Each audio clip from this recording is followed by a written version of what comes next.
कलाकार परिवार पर से तहे तहे दिल से जय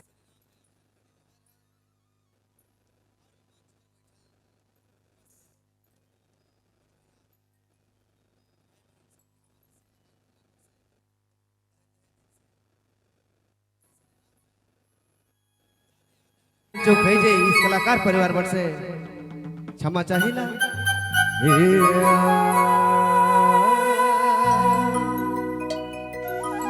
हेलो हेलो कोई भी काम करने से पहले भगवान का नाम लेना ही है। अरे दया हे हे प्रभु शिव के महिमा भारे हे भोलेनाथ नर नारी आलय धारी धारी आलय धारी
बहुत बहुत धन्यवाद हमारे रतन बड़ाई जी के